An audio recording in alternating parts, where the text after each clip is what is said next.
Geography, geography में क्या पढ़ा रहता है?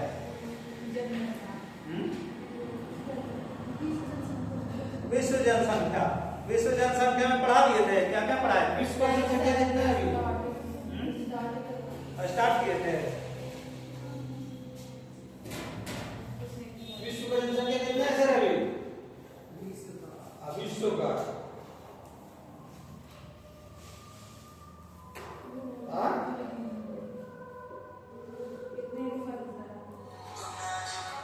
हेलो बनाने यार बाबू आ जाना, ठीक है? रानी को बोल देना।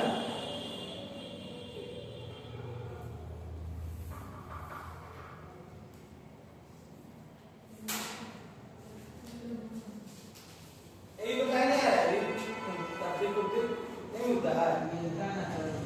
क्या कर रहा है? काम कर रहा है। अरे झूठा बिल्कुल है।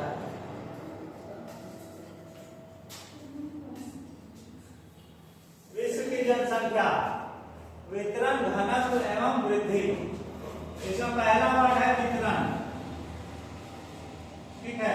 वितरण, वितरण का इंग्लिश होता है डिस्ट्रीब्यूशन। देखो क्या होता है ना कि संपूर्ण विश्व को अगर हम देखें तो हम देखते हैं कि कहीं कहीं जनसंख्या अधिक घनत्व, जनसंख्या अधिक घनी है और कहीं कहीं कम है। ऐसा क्यों है? इसके पीछे का कारण क्या है? इन सब चीजों को हम लोग पढ़ेंगे, ठीक है? जैसे देखो विश्व का मानचित्र हम बना देते हैं।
देखो यार, यह है एशिया, ठीक है?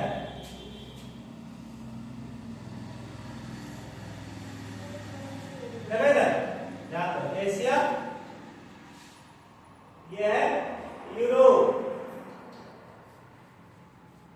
यह है अफ्रीका, यह है नॉर्थ अमेरिका, यह साउथ अमेरिका, यह है ऑस्ट्रेलिया, ऑस्ट्रेलिया, ठीक है? तो मोटा मोटी यही है तुम्हारा पूरा विश्व,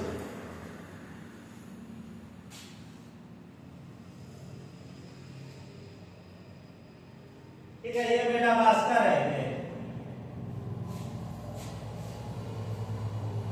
अब यहां एक चीज ध्यान दो, पूरे विश्व में जनसंख्या का वितरण, ठीक है? जनसंख्या वितरण,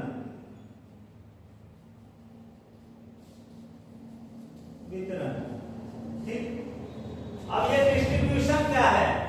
हम देखते हैं कि मैदानी एरिया, सबसे पहले हम क्या बोले थे कि पूरे विश्व में जहां भी मैदान है, मैदान कहने का मतलब है कि नदियों द्वारा सिंचित भूमि, नदियों द्वारा सिंचित भूमि, नदियां जहां है वहां मैदान है। जैसे यहां देखो, ये जो है भारत,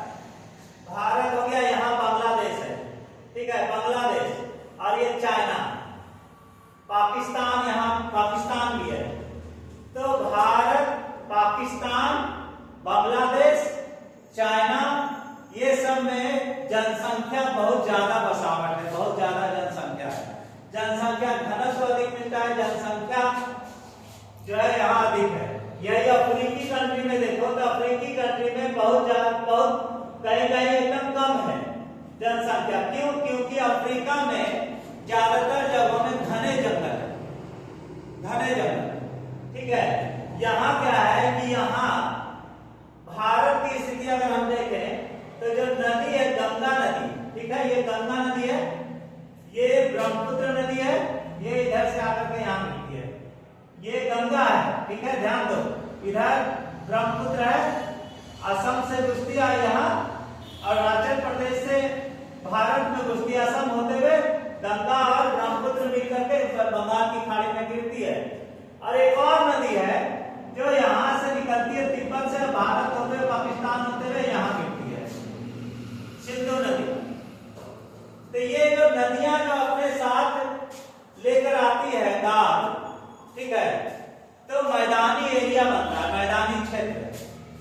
तो जनसंख्या वितरण सबसे ज्यादा जनसंख्या घनत्व का या जनसंख्या जो है सबसे अधिक जो है मैदानी क्षेत्र में होता है। क्योंकि सबसे पहली चीज है कि पीने का पानी की उपलब्धता, पीने की पानी, पीने की पानी, पीने की जल या पानी की उपलब्धता।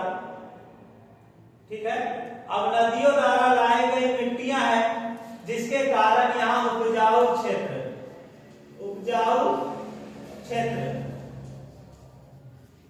मनुष्य को क्या चाहिए? मनुष्य को क्या चाहिए? पीने का पानी चाहिए, खाना चाहिए, अनाज चाहिए। तो इसके लिए क्या आता है? उपजाऊ क्षेत्र। पहाड़ों पे क्या उपजाऊ क्षेत्र मिलेगा? पहाड़ है, पठार है, ये सब जगह उपजाऊ क्षेत्र नहीं मिलेगा क्योंकि वहां पत्थर है। ठीक है, जहां मिट्टी होगी वहीं तो उपजाऊ क्षेत्र होगा, वहीं फसल होगी, वहीं खेती होगी, वहीं अनाज उपजेगा। ठीक है, तो ये सब जगह जो है ये आसानी से यहाँ जनसंख्या अधिक होता है। ठीक है, जहां अफ्रीका में अगर देखें तो मैदानी क्षेत्रों की कमी है, पहाड़ है, जंगल है, घना जंगल है, इसलिए यहाँ भी देखो ब्राजील है, देश है ब्राजील, ब्राजील, ब्राजील, यहाँ एक जंगल पाया जाता है अमेजन, तो लोग नाम नहीं सुने होंगे, अमेजन का जंगल। यहाँ एक नदी बहती है अमेजन नदी। यहाँ देखो अफ्रीका में एक नदी बहती है नील नदी, यहाँ से होते हुए यहाँ गिरती है। ठीक है, यहाँ है भूमध्य सागर, यहाँ है लाल सागर, यहीं पर है तुम्हारा स्वेज नहर, स्वेज नहर, स्वेज नहर, यहाँ है भूमध्य सागर, यहाँ है लाल सागर, यहाँ है अरब सागर, यहाँ है हिंद महासागर, यहाँ बंगाल की खाड़ी, यहाँ बीच में एस के आकार का ये अटलांटिक ओशियन, अटलांटिक महासागर, एस के आकार का आएगा अटलांटिक। यहाँ है प्रशांत महासागर, पैसिफिक, पैसिफिक ओशियन, ये यहां से मिलेगा और यहां आकर के जुटेगा क्योंकि पृथ्वी गोल है। ठीक है, तो यहाँ क्या होता है कि जो अमेजन नदी है, अमेजन नदी के आसपास मिलता है जनसंख्या, लेकिन यहाँ घना जंगल है। अमेजन की जंगल को कहा जाता है पृथ्वी का फेफड़ा, पृथ्वी का फेफड़ा कहा जाता है अमेजन बेसिन के जंगल को, इतना घना जंगल है। जैसे हमारा फेफड़ा होता है ना, सांस, तो यहाँ इतना घना जंगल है, इसको कहा जाता है पृथ्वी का फेफड़ा। ठीक है, तो ये सब चीजें हम लोग जनसंख्या वितरण में यही सारी चीजों को पढ़ेंगे कि कहां कहां क्या क्या जनसंख्या है। लिखो,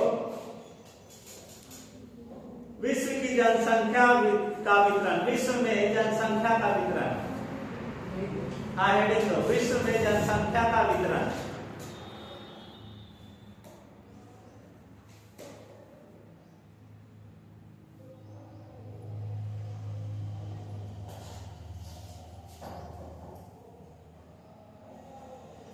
देखो, विश्व की जनसंख्या का अधिकांश भाग, विश्व की जनसंख्या का अधिकांश भाग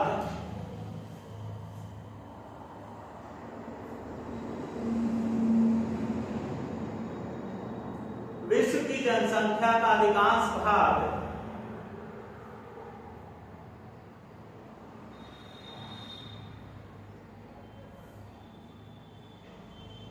उत्तरी गोलार्ध में पाया जाता है, उत्तरी गोलार्ध में पाया जाता है। उत्तरी गोलार्ध, अब यहां देखो उत्तरी गोलार्ध क्या है।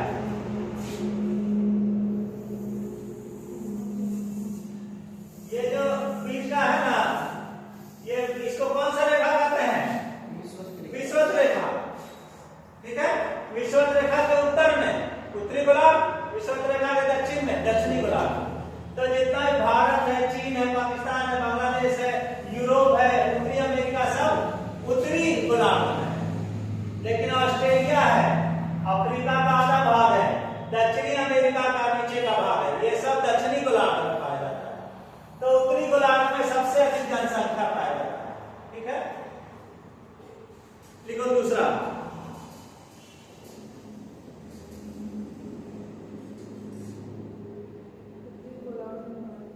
हाँ, दूसरा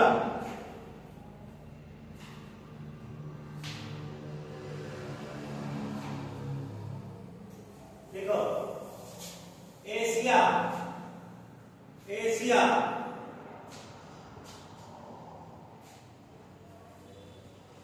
उत्तरी अमेरिका,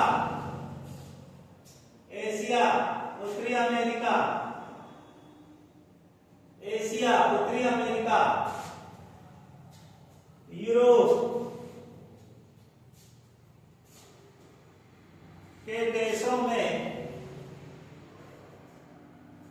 यूरोप के देशों में सबसे अधिक जनसंख्या पाई जाती है, सबसे अधिक जनसंख्या पाई जाती है।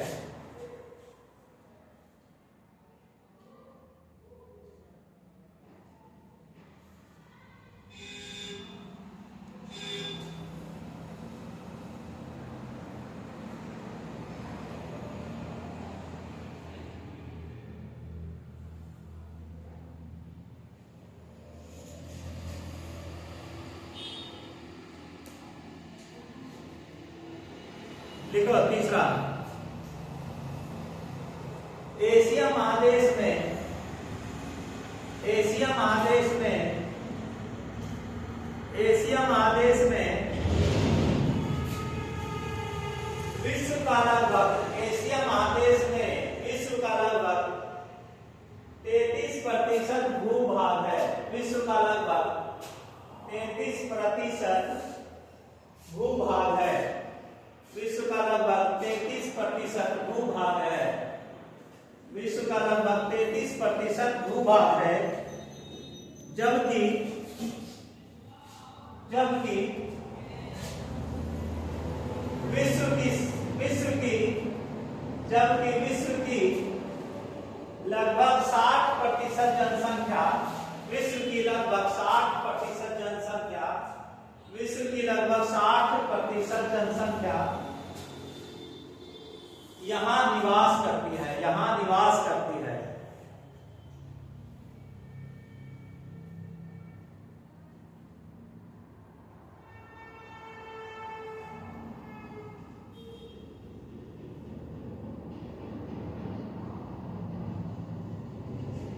ठीक है, मेन पॉइंट यही है।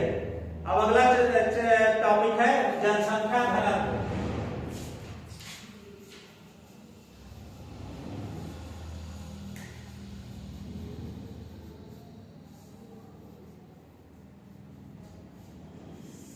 जनसंख्या घनत्व,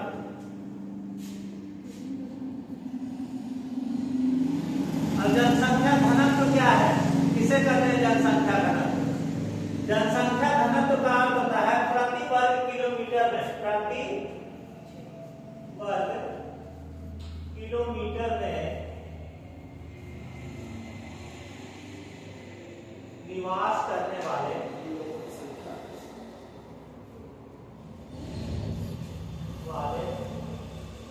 लोगों की संख्या।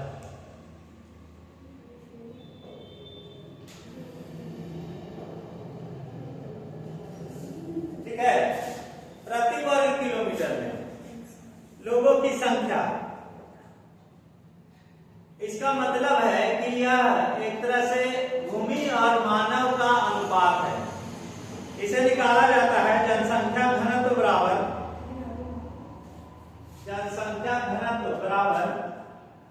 कुल क्षेत्रफल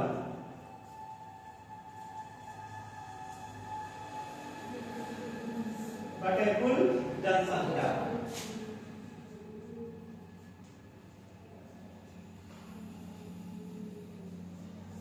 कुल जनसंख्या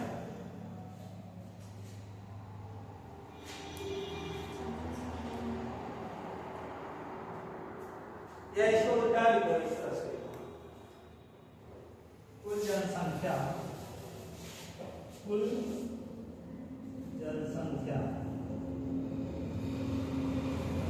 बटे कुल क्षेत्रफल।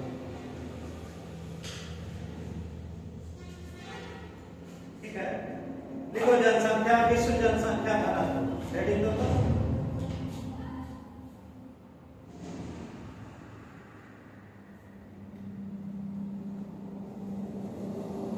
देखो जनसंख्या घनत्व प्रति वर्ग किलोमीटर में, जनसंख्या घनत्व प्रति वर्ग किलोमीटर क्षेत्रफल में,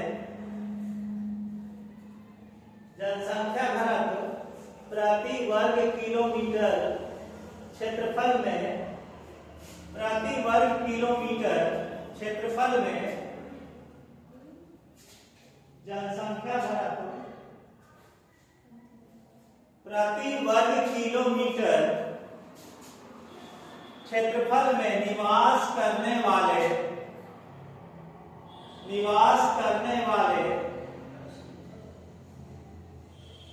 लोगों की संख्या, निवास करने वाले लोगों की संख्या को प्रदर्शित करती है,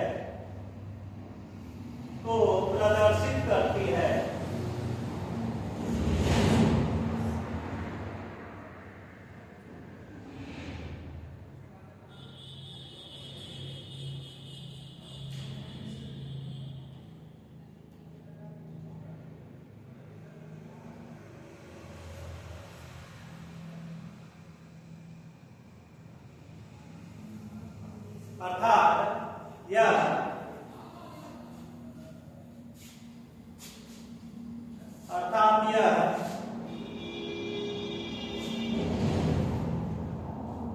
मानव और भूमि के बीच,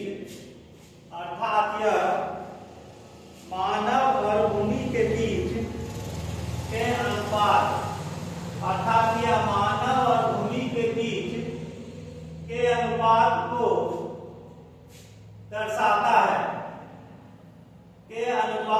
दर्शाता है,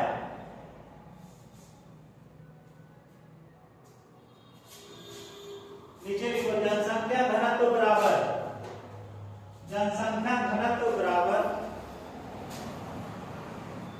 प्रदेश की कुल जनसंख्या, जनसंख्या घनत्व बराबर प्रदेश की कुल जनसंख्या बटे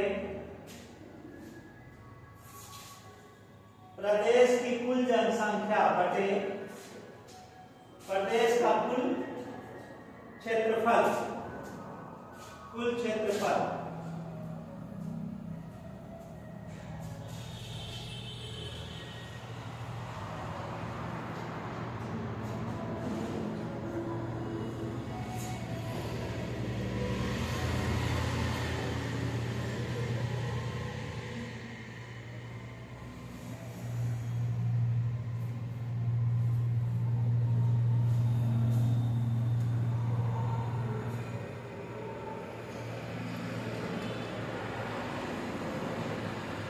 नीचे लिखो विश्व में, हेडिंग दो, विश्व में जनसंख्या घनत्व एवं वितरण को, विश्व में जनसंख्या घनत्व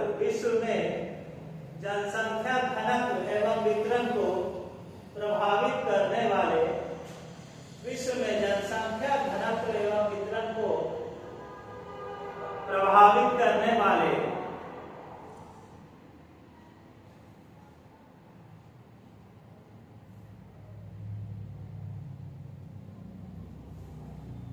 जनसंख्या संख्या घनत्व एवं वितरण को प्रभावित करने वाले कारक क्या क्या कारण है कि अलग अलग क्षेत्रों में अलग अलग, देखो क्या लग रहा है, इनके कैसे लग गया? देखो यार, देखो ये क्या होता है, कहीं कम कहीं अधिक, ठीक है, कहीं कम कहीं अधिक।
इसको 3 भाग में डिवाइड कर सकते हैं।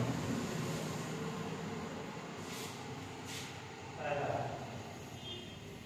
भौगोलिक कारक,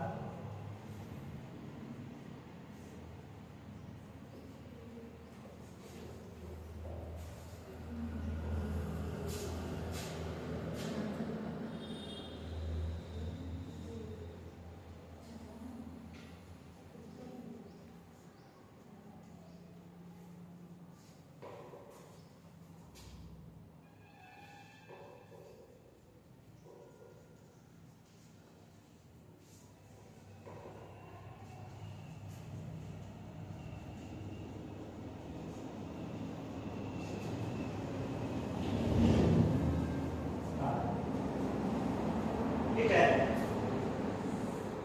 भौगोलिक कारक, भौगोलिक कारक में हम लोग देखते हैं पहला जल की उपलब्धता,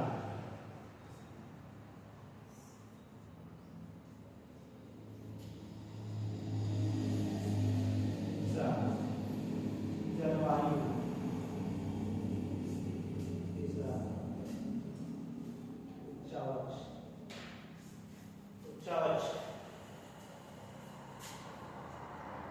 या पूरा आकृति भी कर सकते हैं इसको।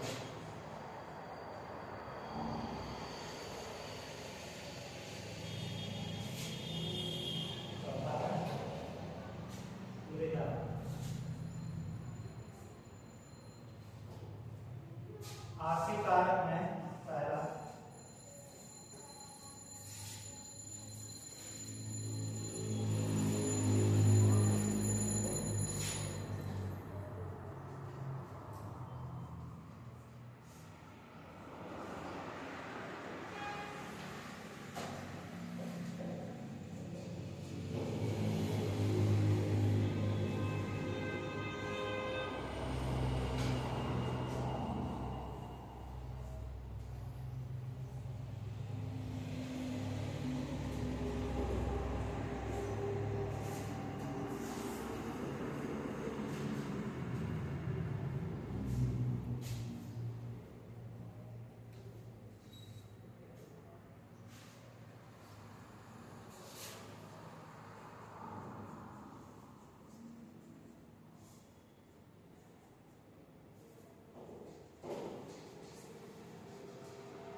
पूछा गया।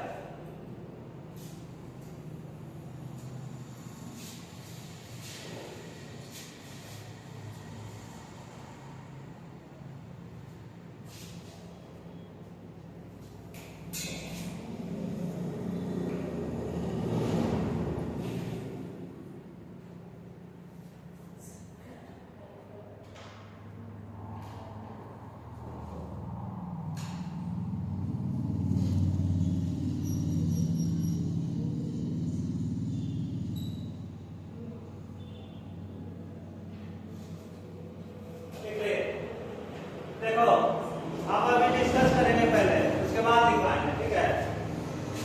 जनसंख्या घनत्व कहीं भी कम या ज्यादा है, ऐसा क्यों है, इसी पर डिस्कस करेंगे कारण। देखो इधर ध्यान दो, पहला क्या लिखा है, जल की उपलब्धता। तो जल जो है कहीं भी पीने की पानी, हम क्या बोले, ज्यादातर जनसंख्या नदियों के किनारे, नदियों के किनारे, ठीक है। नदी के किनारे क्यों है जनसंख्या का घनत्व अधिक या बसावट, नदी के किनारे क्यों है, क्योंकि पीने की पानी की उपलब्धता है, ठीक है। पीने की पानी की उपलब्धता, आसानी से पीने का पानी मिल जाता है। लेकिन अगर कहीं अगर समुद्र के किनारे अगर जाकर के तो समुद्र का पानी पीने लायक होता है नहीं ना। तो यही सब कारण से जो जल की उपलब्धता है, किस लिए, दो तीन चीजों के लिए, एक पीने के लिए, दूसरा सिंचाई के लिए, सिंचाई भी तो चाहिए, खेतों के लिए पता है ना, सिंचाई के लिए, घरेलू कार्यों के लिए पानी जरूरी है। इसलिए जहां नदियां हैं वहां ज्यादा जनसंख्या बसावट है। फिर दूसरा है जलवायु, किसी भी क्षेत्र का जलवायु कैसा है, जलवायु कहने का मतलब ठंडा है, गर्म है, ठीक है, शुष्क है या आर्द्र है, उपोष्ण है। तो जलवायु भी बहुत बड़ा कारण है। अब ठंडे प्रदेशों में जाके देखो, जहां बर्फ गिरता रहता है वहां भी बसेगा, और एकदम गर्म जगह जहां रेगिस्तान हो वहां बसेगा, नहीं बसेगा। तो इंसान के बसने के लिए सबसे अच्छा जगह कहाँ है, जहां ना तो ज्यादा गर्म हो ना ज्यादा ठंडी हो, वही जगह ना बसेगा। तो जलवायु भी जरूरी है। अगर अच्छा जलवायु होगा तो वहां अधिक लोग बसेंगे। बात समझ आई। अब इसके बाद भू-आकृति या उच्चावच। भू-आकृति का मतलब होता है कि पहाड़ों पे जाकर के कोई बसेगा नहीं, बसेगा। मैदानी क्षेत्रों में सबसे अधिक बसता है, क्योंकि वहां आसान है, घर बनाना आसान है। भूमि को क्या कहते हैं, अंदर में क्या कर सकते हैं, घर बनाने के लिए जो भूमि की आवश्यकता है या उसको जो खोदा जाता है वो आसानी से खोदा जा सकता है, क्योंकि वहां मिट्टी है, जमीन के अंदर भी मिट्टी है। तो ये सब कारण से जहां उच्चावच भू-आकृति कैसी है वहां अधिक लोग बसावट। अगर अच्छा होगा, प्लेन होगा, मैदानी क्षेत्र होगा, जहां खेती की सुविधा होगी, उपजाऊ भूमि होगी, वहां ज्यादा लोग बसेंगे। पहाड़ों पे, पठारों पे यहां बसेगा कोई नहीं। तीसरा है मृदा। मृदा का मतलब मिट्टी, मिट्टी का वही है, जहां उपजाऊ होगा वहां लोग बसेंगे।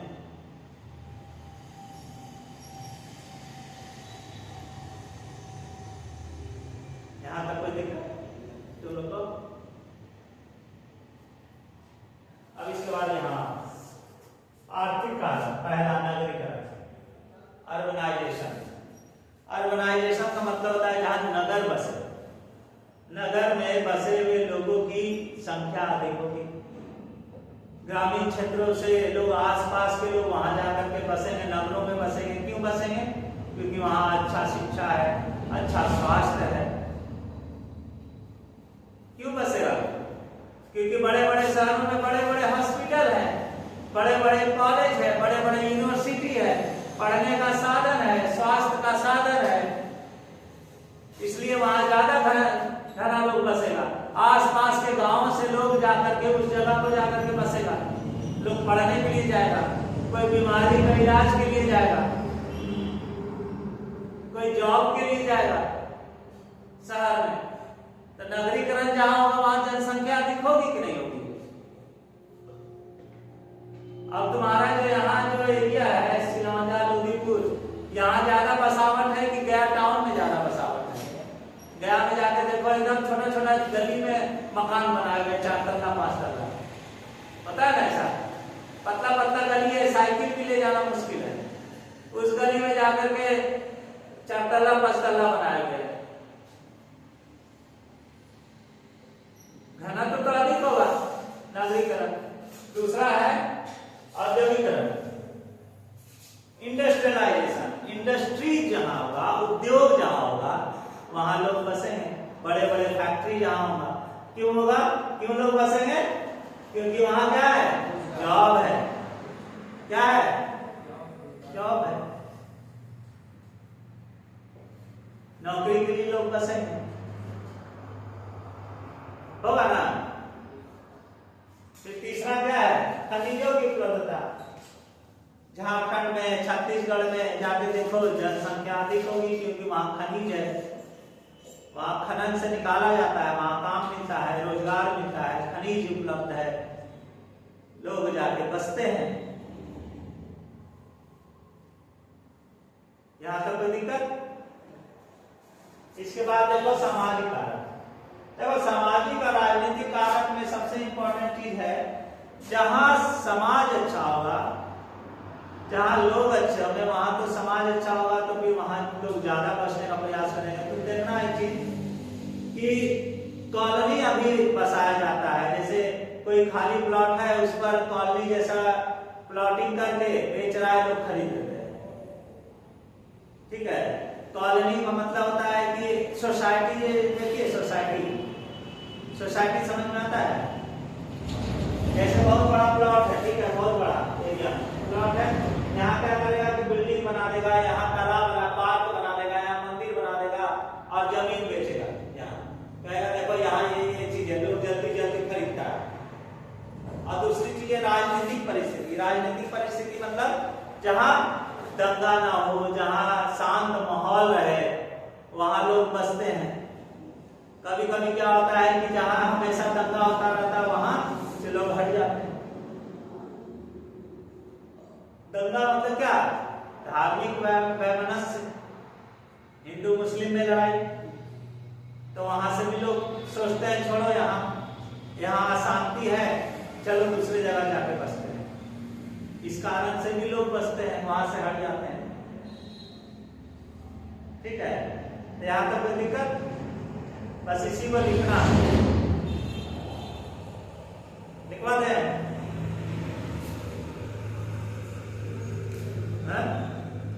लिखवा दें क्या? कल आज लिखवा दें, नहीं तो इसको लिख के लाना। इतना तो समझा दिए, होमवर्क में लिख के लाना कि जनसंख्या वितरण घनत्व को प्रभावित करने वाले कारकों को लिखिए, को लिखे। क्वेश्चन रहेगा ये चलो, और इसको डील करना, इसको एक एक करके डील कर देना। पहला लिखना, तो डैश दे करके लिखना, जल पीने का जल की सुविधा जहां होती है वहां अधिक जनसंख्या बसते हैं।